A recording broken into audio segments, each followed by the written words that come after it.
Ito, mag-umpisa po tayo na mag-adobo po ako ng kangkong. Kangkong. Ito ng bawang.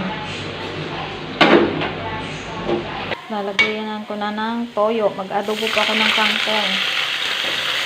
Tapos, paminta. Lalagay ko pa yung pamintang powder. Lalagay ko na nga po si kangkong. Yan. Papartner ko rin po yan. Toyo pa rin. Kasi may natira pa akong toyo kanina. Yan. Tatakpan muna natin. Saka nabalik na rin.